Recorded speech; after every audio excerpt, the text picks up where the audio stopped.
National Assembly or NA members have called for the government to do more to seek new revenue sources and fully collect revenue following last fiscal year's revenue shortfall, despite there being numerous income-generating sources. Members of Parliament put forward the requirement when debating the government's proposal to revise the next 4-year National Socio-economic Development Plan 2017-2020 that seeks to lower economic growth targets following last fiscal year's failure to meet the growth target. In the fiscal year that ended in September, only about 95% of the targeted revenue of 23.7 trillion KIP was collected. The government is also asking Parliament to lower the annual economic growth target from at least 7.5 to 7.2%.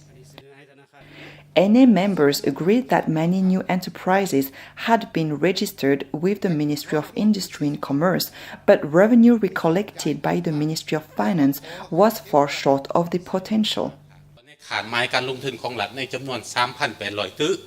NA member for Sayabuli Province, Mr. Chatava Keokampet, said, "I noted that there have been considerable increases in new registrations with the Ministry of Industry and Commerce, but the taxes collected by the Ministry of Finance are probably less than 50% of the potential." He recommended that the government, specifically the Finance Ministry, carry out a survey to identify revenue sources. The NA member called for the government to specify the proportion of loans and credit issued by various banks to determine whether appropriate amounts were released to promote production, especially the promotion of micro, small and medium enterprises.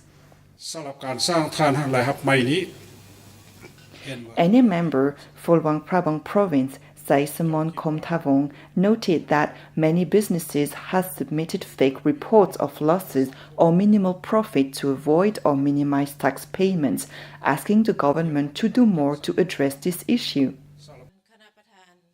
NA member for Vientiane Province, Mrs. Boavan Tamavong, called for the government to do more to promote commercial-scale production by making it easier for farmers and agro-businesses to access finance, along with teaching farmers about animal husbandry and crop cultivation.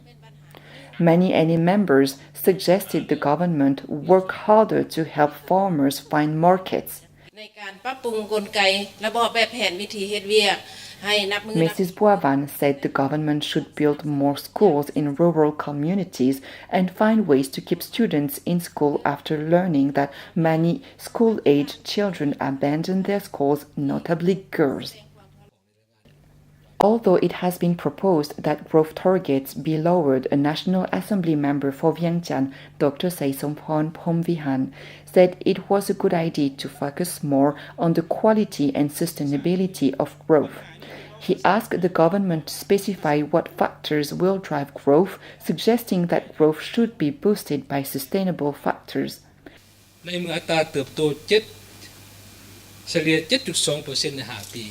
He said growth should be associated with addressing social issues, including creating jobs.